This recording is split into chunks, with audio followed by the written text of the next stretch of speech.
Þú hérna? Já. Veistu bara svona tóm sem þið að fara út af? Ég fíla að lifa horfður á þig ekki. Það hefur verið geggjað. Og bara í beinni, gott TV sko. Og já, þetta er aðeins sko. Þannig að við reynum að hafa bara allt aðeins. Já. Hvernig kynningin? Sem þú lærar og dóttir? Nei.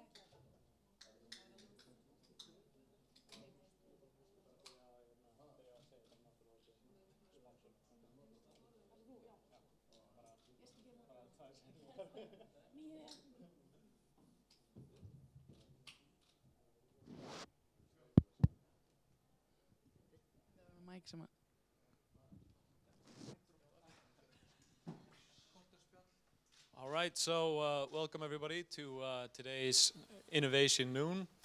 I think most of us here are Icelandic, but we're having these meetings in English for the benefit of our international colleagues who are watching on live stream. Just so everybody's clear, the mics are for the stream, so the mics are not off, just before anybody starts shouting out. So today we're talking about user retention. We're going to start by having Stefanía talk about her experience and her knowledge, and then we'll have a panel discussion between the three of us, and we invite you as well to pitch in if you have any questions or comments. So let's just get started. Stefanía, the floor is yours. Thank you. All right. Sure, I'll stand. I'm Stefanía. My experience is running the analytics for QuizUp. I started doing that 3 years ago. I joined the company just after it was launched, and at that point there was no analytics really. We were using a solution, but there was no one solely focused on doing that. And that was actually my first entrance. That was my entrance into user behavior analysis. Before that, I was in genetics. So I was being familiarized with the term retention exactly at that point when I was starting to analyze QuizUp. So my sort of concept today and what I wanted to briefly talk about is just sort of what would I have wanted to know about retention when I was starting 3 years ago. And so just to briefly define what retention is, to get us all on the same page, we always talk about retention for given time periods. So we talk about day 1 retention, day 7 retention, week 1 retention, month 1 retention. And it represents the proportion of users that return on that period later after they were considered being born. And this is a classic vocabulary in retention, being born and then returning. That said, retention is not completely isolated with things that you do for the first time or with joining a platform or something like that. So a very classic example of retention, though, is being born as signing up, and then returning is just coming back and doing whatever the app is intended to be used for. For example, for QuizUp, it would be you would be considered being born when you sign up, and then you return by playing a match or visiting the app or something like that. But retention can absolutely be used for recurring actions and actions that the user is not performing for the first time as well. An example for that would be for if I would want to measure the retention of my gameplay, I would, for example, take playing a game as the born event, and that would mean that I could be considered in many sort of born cohorts, and then returning is whatever action I'm interested in. And the reason why this can be useful is that I might be interested in looking at the retention of the gameplay depending on some behaviors, side behaviors of the gameplay. For example, I might be interested in looking at the recurring retention of gameplay depending on whether I played my game against a friend or a stranger, something like that. And then I could take action from that. So I think, and I hope we're all on the same page now what retention is, essentially. Then I wanted to talk a little bit about the difference between churn and retention? Because I remember that was a little bit confusing for me at first. A lot of people talked about retention being the opposite of churn, which it is not really, but it can be defined as such, but that is sort of, in my opinion, a little bit different, a different concept of retention, which I consider to be called rolling retention. But so the reason I was confused with this is that there was a lot of demand on knowing the churn of our platform. People were interested and wanted to know, like, what is the churn rate? So I wanted to clarify a little bit what we can use churn for, and then what we want to use retention for. So churn is usually represented as the distribution of time since the user joins until they leave. It can also be represented as a proportion of users that leave within a given time period. While retention is that definition that I was explaining earlier of returning exactly on a given time period. So they are useful for different cases. Churn, think about phone companies or something that has subscription, where you join and then you leave. So what is the distribution of joining until you leave? That's what churn is useful for. But retention is useful for, think apps or restaurants, things where users don't specifically leave. When they don't specifically leave, it's not necessarily, in my opinion, useful to measure churn, because it can. You're never fully aware of whether the user has churned or not. They might be sleeping or dormant for like 3 months, and then you can get them to join again. But so think about, I mean, there are cases where companies can use both metrics, and think about, for example, CCP in that context, where they have subscription models. So they will be interested in whether users, like how much time do users usually, or are users usually subscribed before they actually stop and leave subscription. But then they might also be interested in the retention, let's say day 7 retention, and look at what impact, like how day 7 retention correlates to churning from subscription. And they might see that if users don't return on day 7, they are 3 times as more likely to not continue their subscription in the next month. So CCP might want to take very direct action from this. Are you with me here? Yes. Okay. So that is sort of my take on churn versus retention. And I wanted to clarify this because, like I said, there was a lot of demand on me to, or like I felt a lot of questions about churn when I was looking at the data for QuizUp, but I sort of came to the conclusion that it's not a relevant metric there. So when people are asking you about churn, you might want to consider that. I'm going to measure my app in retention. Another thing to consider a little bit about retention is those time periods. So when we look at month 1 retention, it actually represents the proportion of users that return any time between day 30 and day 60 after they were born. So it's actually like it's a very lenient way of measuring whether people stay for 30 days or longer. If they did not return in month 1, that's at that point that's 50% of the potential that they had to return. They're not likely to continue later. But obviously that depends on the app. If you take, for example, Clue, I don't know if people in here recognize the app Clue. It's a Berlin-based company that is essentially like a fertilizing and period tracker for women. That's obvious. That's the case for Clue is that it's a monthly-based app, very clearly. So not returning in month 1 can be completely different for that company than not returning in month 1 for QuizUp, for example, which is more like a weekly or bi-weekly app, even daily in some cases. I wanted to also briefly talk about sort of how or what methods I usually use to measure what my retention is impacted by, or what user retention is impacted by. And there are a few angles on that. Obviously, you want to monitor whether retention, for example, day 1 or day 7 or whatever your key performance indicator is changing over time. So if you see that there is usually a spike around Sundays, for example, that might mean something for you.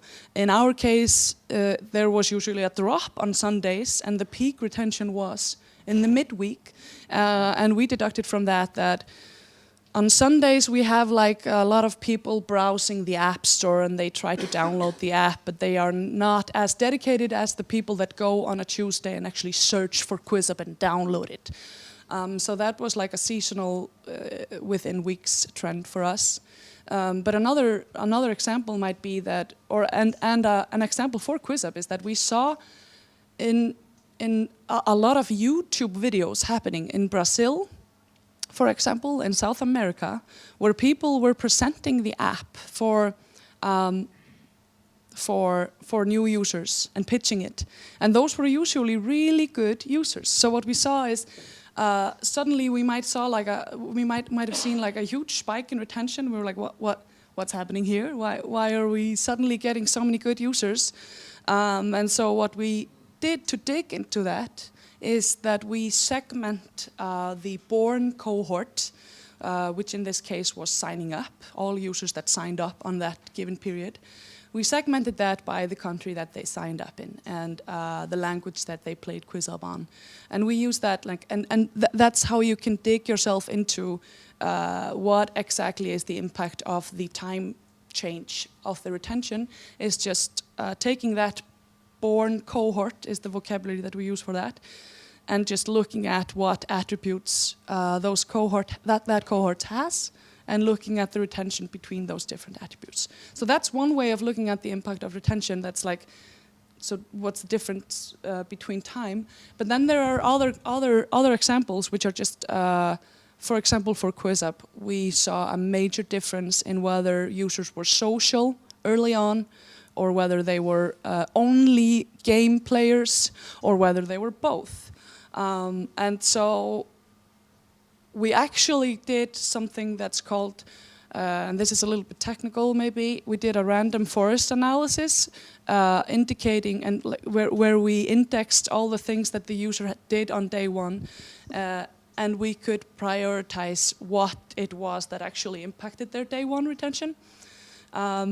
But this can also be done just manually and not through algorithms like this, because when you look at user retention, it is a very, it very much comes from your intuition, and so just take the time to dig into what it could be that could be impacting your attention, and then compare it, and then you might see something like that social thing that is severely positively impacting your retention, and you might want to sort of develop more features that help people become social users of the app, something like that.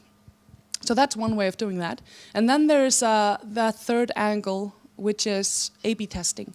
We do a lot of that at QuizUp, where we try to, for example, release new features behind A/B tests. For example, we did a feature called a streak daily reward, where if you joined every day, you would gradually increase the XP you get for playing the game. This is a known gaming model where people get sort of rewards for joining consecutively. And then we just looked at whether that had positive impact on joining and returning and playing the game. This is like doing A/B tests. It takes a little dedication. It took us a while to actually jump on that train. I think we released QuizUp in November 2013, and in September 2014 we finally started doing proper A/B testing. And I know a lot of companies don't do that because it is a lot of effort, and you can answer a lot of your questions without it. But you're always going to have that doubt in your mind, like, oh, was this just because if you're going to compare behavior before and after a feature, you will have a lot of other variants that you have to worry about. For example, that Sunday, Wednesday variant that I was explaining, or is it the first week or the last week of the month, or is the Super Bowl going on? All sorts of variables like that you can't control for, and you'll never be confident whether your feature was better or whether it was a coincidence. So that's what A/B testing gives you, and we use that a lot to compare retention between or retention impact of features. So I actually have a lot of other things that I would love to talk about, but I'm just going to leave it here for now and be joined by the rest of you. Thank you.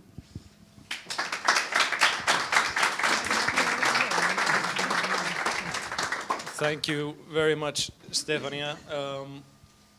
And a lot of what you were talking about now was about how we measure user retention or define it, which I think is very valuable, especially, well, I think there's less vanity metrics used now as opposed to a few years ago. It seemed like everybody had their own way of measuring user retention and used it most of the time just to make themselves look good.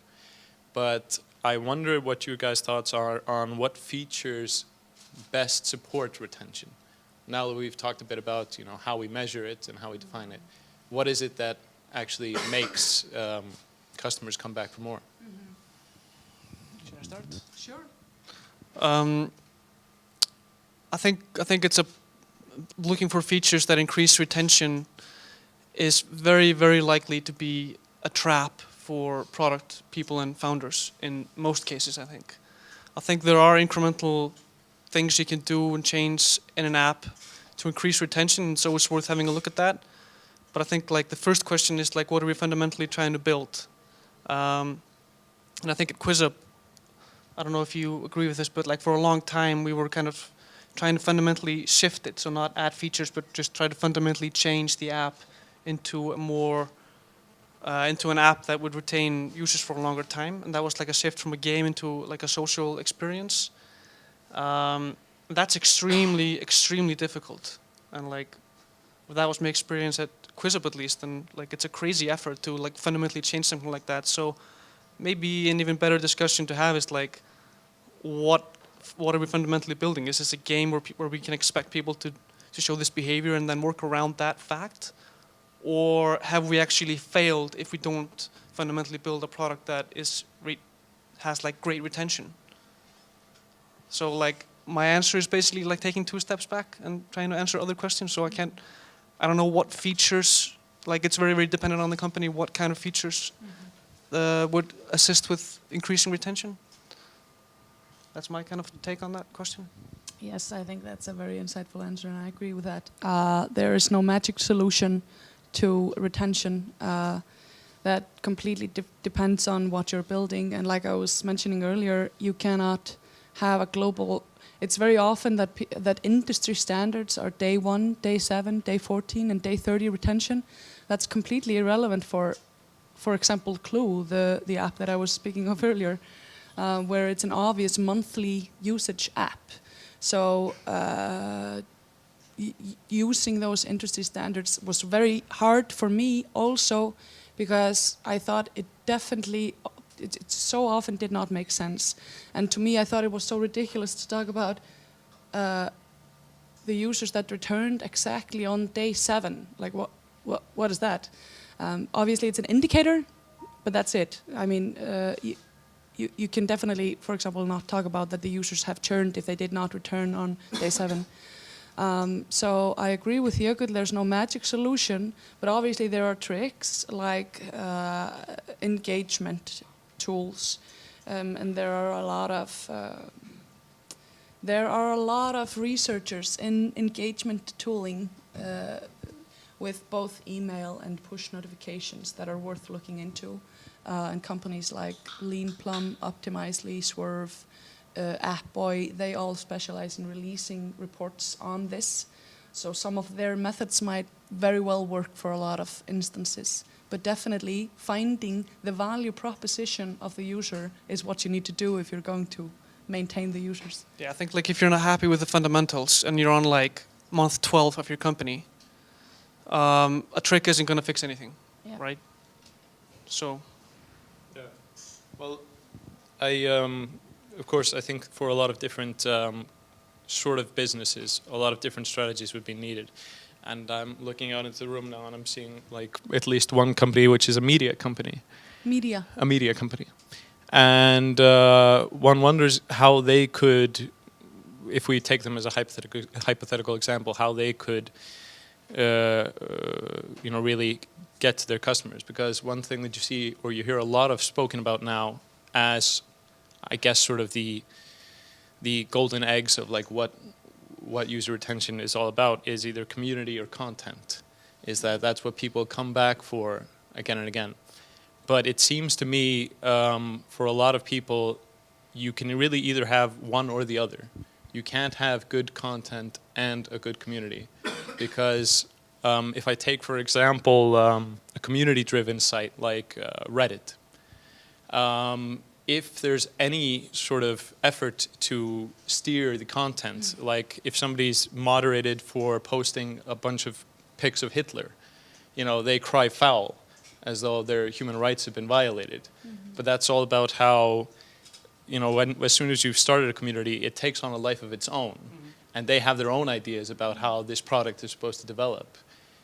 And so content seems like more work, whereas where you still have more control over your product. And I was thinking about, because we were talking about this media company, it would seem that the obvious case for them would be content driven, which would be, their customers are looking for content which only they can provide. But, even then, that's what most media companies are all about. But even then, it's very difficult for media companies to get the sort of user loyalty that they seek. Mm-hmm.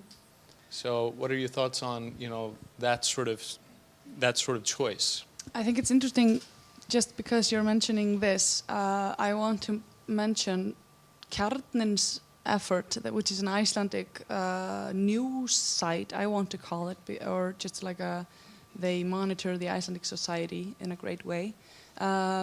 What they started doing for retention, definitely, and creating a community, is that they started with something called the Morning Post, which is an amazing email that you get every morning, and I am fairly confident it worked for me, and I'm sure that it worked for a lot of other people, that they boiled down some sort of a briefing of what happened yesterday into a post or an email that people can read, and it just probably drove traffic. At least it drove me to use Kjarnin every day. But obviously this is a trick that won't necessarily work for everyone, but finding something like that is amazing. I think in the case of like community versus content, you're basically relying on contributors on the site to supply content. So I think like my way of community site, the content is just going to come from the users themselves, and that's the value that they get. Okay, so the retention is probably based around the value that people are getting from the product. So in the case of Reddit, they get value from each other, and then there's this utility between them to help them share and discover stuff. And discovery is super important too. So like, are you going to ask people to come to your site every day and create a habit out of that? And that's where your retention comes from. So for Kjarnin, like, that's basically a question of like, well, okay, we have this domain, and hopefully people will pick up sites from Facebook and click and go there. Or, it'd be cool to get into people's email inboxes too, for people that want to get the content from there. So that's kind of the relationship I see between the value that people are getting, and then how are you going to get that value to people. Mm-hmm. Right. So like, I run kind of a mix between a marketplace and a SaaS, like a software as a service company. And there's definitely some differences between media and what we're doing. So maybe I'm trying to apply my kind of way of thinking to that. But actually, while we're on the topic, why don't you tell us a little bit more, Jökull, about what you guys are doing and how user retention, fits into that? So we have a couple of funny properties. Since we run a marketplace, we have kind of buyers and sellers. The sellers are influencers on social media, and they are selling creative service and some distribution on Instagram, potentially other platforms in the future. And then the buyers are advertisers that want to get in on that stuff. So, like in the case of Uber, you have these drivers that are the sellers, and then people that need a ride are the buyers.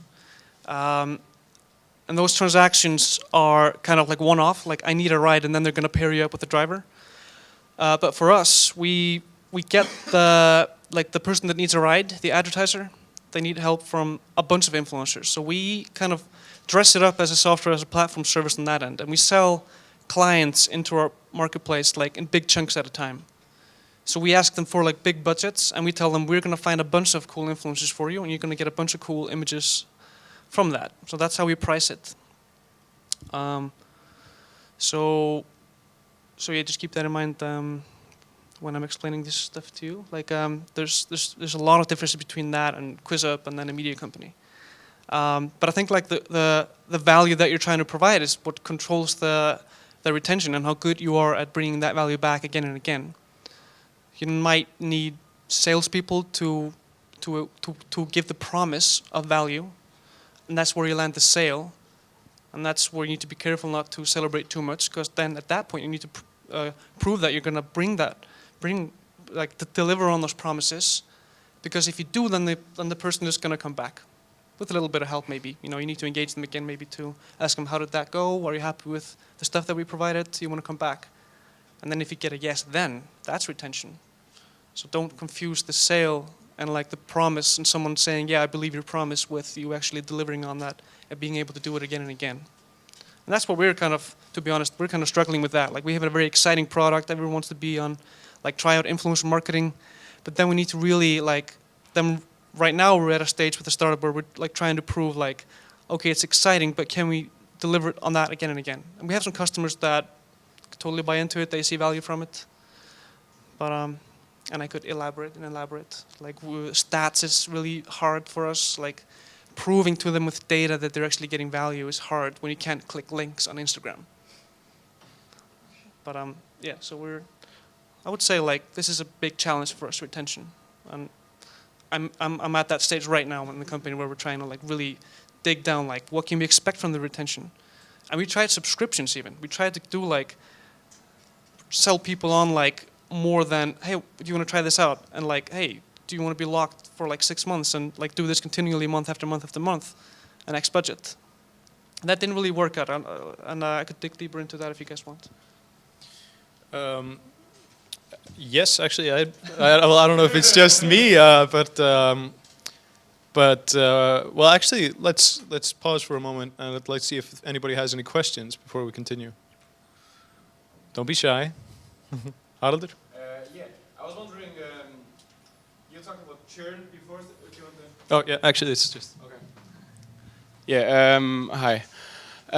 Stefanía, you were talking about churn before, and how people, other people were focusing on a metric that you didn't think applied to you guys exactly like others wanted it, or from the outside it might look. I was wondering on a topic like, have you guys ever worked in a setting or know, for example, where the measurement becomes the goal? And do you have any techniques to kind of step back and see, okay, is this KPI actually still the right one? And how do you evaluate if you're tracking the right measurement? If you get me. Yeah, I completely get you, and I relate so heavy to that question. I actually developed like a setting within QuizUp to make sure that we were measuring the right thing. I've talked about it in other platforms. What we ended up calling it was a purpose meeting. It's not to define the purpose, it's to make sure we agree on the purpose, and we find the right way to measure whether we are successful in our purpose. This is, I definitely relate to accidentally creating or making a KPI a goal, and this is, for example, what you were probably talking about when you were talking about vanity metrics. When you start looking at downloads and but you're not looking at usage. Something like that would be a perfect example of a vanity metric, where the downloads don't really give you anything. It's the monthly or daily or active users that give you something, or the usage per day. What I tend to do in this setting is that we begin by defining what we are thinking about. It can be applied to like the company goal, like that then leads to a more tricky question, which is like, what is the vision of the company and what is the strategy, which is a difficult question to answer, but you need to know it. So don't be, I want to say, don't neglect that question. But then when you have what you are working on, like what are we talking about, then define what your goals are for that. Like, what do we want to do specifically? Why are we doing that? Like, let me think of an example. I want to create a daily streak within QuizUp. Why? Because I want users to have incentive to return every day. Something like that. Create a habit. To create a habit. Yeah, something like that. You can create a goal that's tangible. Like, why are you specifically releasing that feature or that product? And it's fundamental to have answers to that question. And then you can ask yourself, like, how can I measure whether I'm going to be successful in defeating that goal or like completing that goal? So for a perfect example for that would be, well, I got a streak pop-up, like now I am getting a streak. So that would be the born. Being born is getting that streak pop-up saying like, you're on a streak. You're gonna get twice as much XP now. Returning will be playing again next day or day 2 or 2 days later or something like that.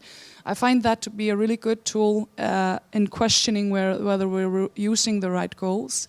And this is not only good for questioning whether we're using the right goals, but it's also a really good tool to prioritize what tracking you're going to implement. Because that's also an issue is when we release a product, it takes so much time to develop it, and we're always on a deadline. We're never on time because we always optimize are optimistic about the time it takes to implement it. So we're like, okay, let's just release it, and then we'll think about that later how we did. But if we do this first, it takes maybe 30 minutes, depending on the size of your feature, to ask your questions like that. We can make sure that we can implement some simple metric that helps us answer this. And we can just design the metric to be simple to implement along with the feature. I don't really have a lot to add. I think that's a pretty good answer. I think like for KPIs, like the best KPIs probably come from like human questions that are not acronyms, right? Like, and if that's where your KPI came from, like you wanting to understand something, like your gut wanting to understand something, and then turns out, oh, there's a KPI acronym that the industry uses for that, then you're on the right track. I think that's a good indicator. If you have a SaaS, there's like a standard set of KPIs that every single investor is going to be looking at. So it's a mix of those both. Mm-hmm. All right. Thank you very much. Were there any other questions? Right there in the back. Jog over. Hey guys, thanks for very interesting points. There's one thing that I've been wondering about a lot, and it doesn't really matter if you're looking at app development, software development, and I'm going to shoot this to you, but also to other people here, because I know there are a lot of people working on products and software. We've been talking a lot about how to measure retention, but one of the things I've been wondering the most about is how you build the retention. And I think there are a lot of answers in behavioral and social psychology research that can sort of point you to the direction that you need to go to get those implementations that you want to, those reinforcements out to the customer to keep them coming back, that addictive behavior really.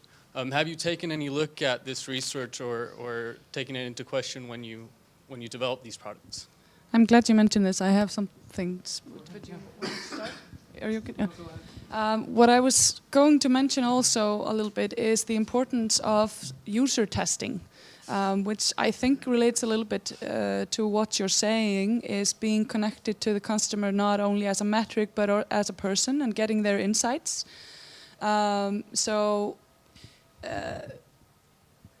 We did that somewhat, did some user testing, did some interviews with our users, and what was funny for me in this is that I joined the company when we already had 1 million users. That is just my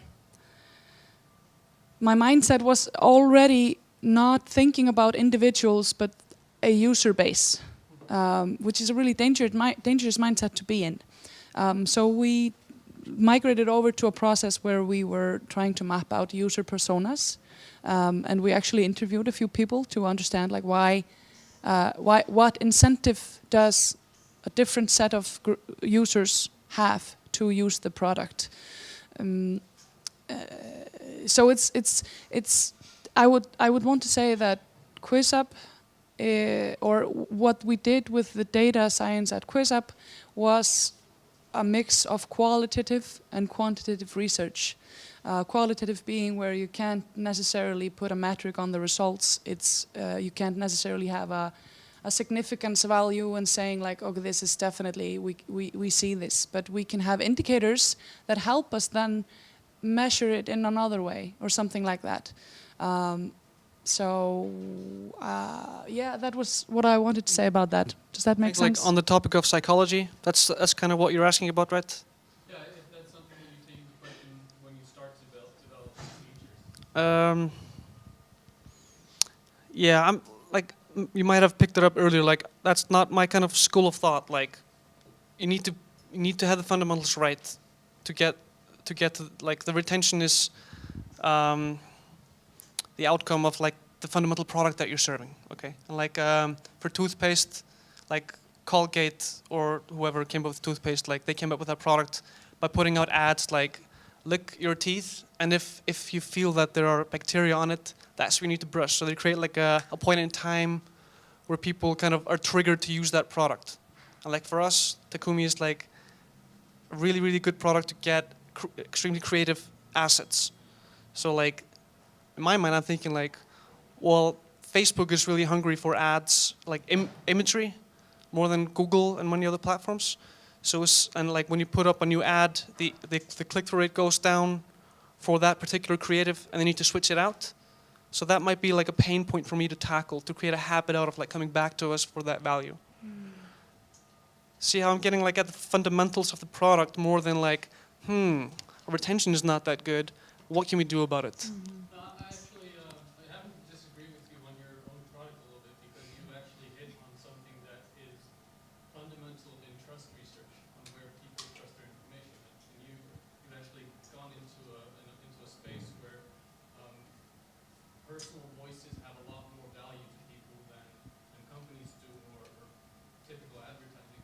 And I think that you've really hit the spot there with regard to behavioral psychology. On how to get your message across to people.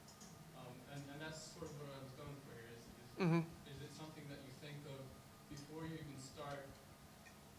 You know what you want the product to do, but do you know what methods you're going to use to get people to constantly reinforced by using it? Yeah, that's a huge aspect of marketing, right? Like the kind of ads that you want to put forward and the amount and the volume of it and how much budget you want to put towards it. There's this sort of reminds me of a great book that I recently read, which is called The Power of Habit, which talks about exactly, I think, Colgate, for example, where they created this habit. It's a really good book, and I recommend everyone to read it. But this is, because you asked whether this is something that people do before they start, I think most people do not, but I think they should. But I think we will never reach that place. But it's a good thing to keep in mind, definitely. But obviously it also depends on how habitual it should become. For example, women's period, so I get back to Clue, there is an obvious cue there, you're bleeding.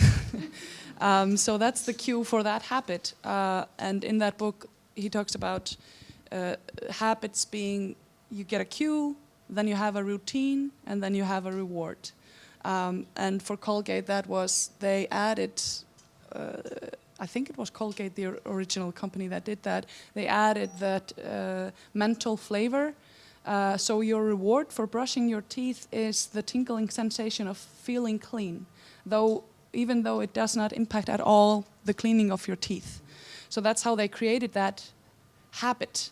The cue being licking of your teeth, feeling dirty.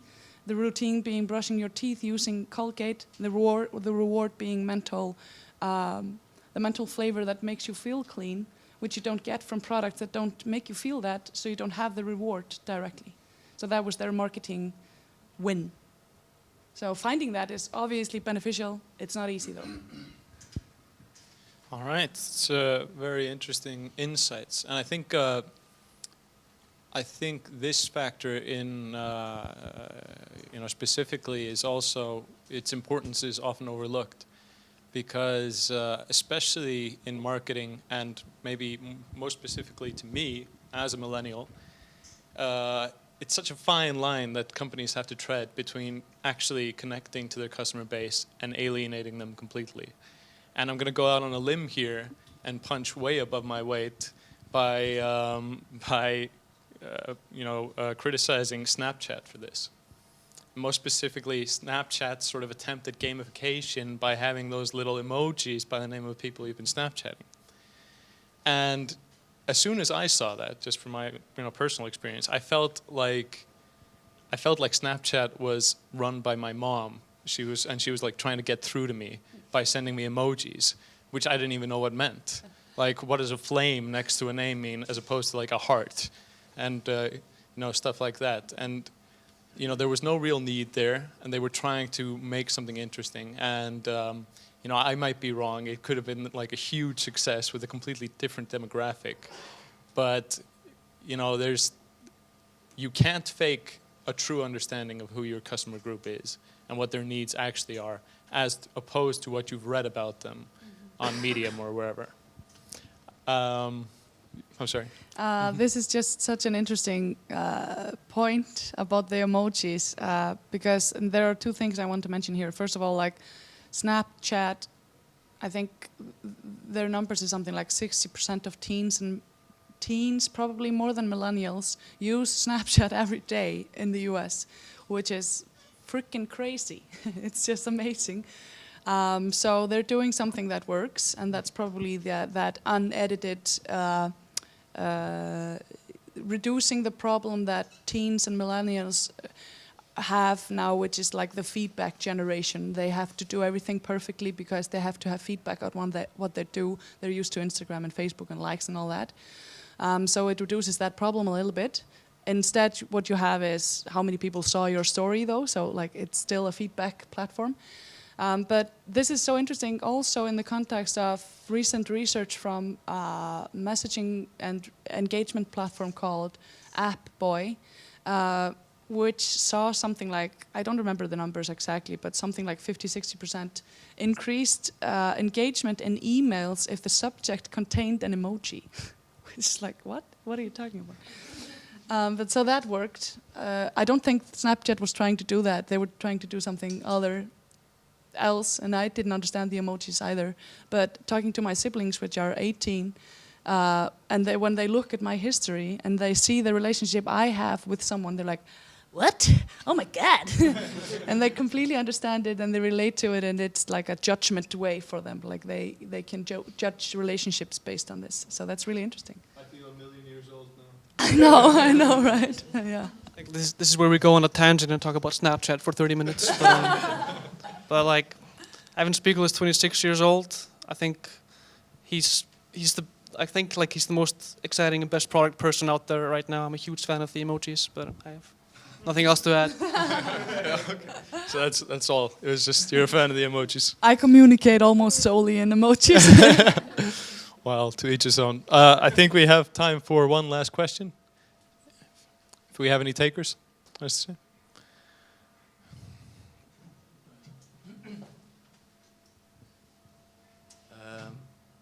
just something, not basically a question, just something I think you have some more insight on, but the effect that the traffic, the quality of traffic has on retention. I see that for my product, from where people are coming from, the retention rates are vastly different. I'm not sure I understood the question, so you take it. I think, like, Stefanía, you had something to say about this earlier. You touched on the topic of like a cohort having much more retention, and you had to dig into the country to understand that. So that's kind of similar to the quality of Traffic that comes from Facebook, right? uses like 0%. Yeah. Absolutely. And traffic from I think- organic search or even word of mouth is like 8% retention. Yeah, like when you look. Sorry, could you repeat that, Mike? So the question is about like basically cohorts in traffic, like the quality of traffic. If you're getting like inbound from ads that you're buying through your site, like in my case, like Twitter ads might not get you the same quality of customers. Like those customers might not spend as much, and they might not be retained for as long, right? And in the case of QuizUp, I think there was some fun data to look around France. Like it took a while to dig up what was happening. Yeah. Right. Ramadan. Yeah. So like, there are these funny things that affect the quality of your different cohorts, and like you're operating in the dark if you're not looking at cohorts, basically. Definitely, I relate to this. So, talking about, I don't know if you're talking about new users or general traffic, but for example, for new users for us, amazingly, and this might be useful for you or other companies, if we used Facebook ads, the retention for users that joined through Facebook was not worse than the general retention. That was amazing for me. I was like, what? This is marketing. But for a lot of other mediums, it was just terrible and it didn't work for us. And eventually, we sort of migrated away from it. And we have almost, like, I think we have something like 97% organic growth. But also, like, this is definitely interesting, and you should use that to. You should definitely look at where your users are coming from when you decide where you're going to market, and try different mediums. Word of mouth is obvious, people trust their friends, but then there's something that works so much is that there's an ad there and it enters your subconscious like it's coming from your friend, maybe. Because, for example, when you look at what insurance companies do, they have this method which is probably known in marketing, but I learned it from there, where you first just tap on, like you just display like an ad which doesn't have any call to action or nothing directed to that user, just sort of mentions the insurance package or the insurance company, so the company is there. And then the second mention later, a few days later or something, has like, okay, this might be relevant for you, but there's no call to action. And then the third view of that company and like the ad will have a direct call to action, and I think that, for example, works really well, and that might be why Facebook also works really well, because they can target those ads, make them feel like there's a friend entering your subconscious. I don't know. I think that's a great question. If you're hiring like head of user acquisition or head of marketing, even like if that person can speak informedly about like the quality of traffic and the quality of inbound, like just putting your buyers or whatever into these buckets and talk with some insight about that. That's a telltale sign that you're talking to someone that understands user acquisition, because they're that first funnel part, right? Marketing and getting people to sign up, and then there's maybe salespeople or great product features that kind of do retention from there on, and they're responsible that the quality is high of that stuff that's coming in, right? So, yeah, just a tip. All right, any last words, Stefanía? I was going to add, just then there's also different reasons for doing marketing. I mean, you might also be doing marketing for burst campaigns to climb up something like a ladder of reviews or whatever, or brand marketing, and then you're not, you don't care about the quality of your traffic. But if you do, then you should research it. And it will matter. All right. Well, I'm afraid we've run out of time. So we'll have to end the meeting for now. But everyone can feel free to hang around for a while and chat. It's a hugely important subject and a limited amount of time to speak about it in. But I'd like to take the opportunity to thank our sponsors for today, Nýherji and Stjórnvísi. And I'd like to thank Stefanía and Jökull for joining us and talking about it.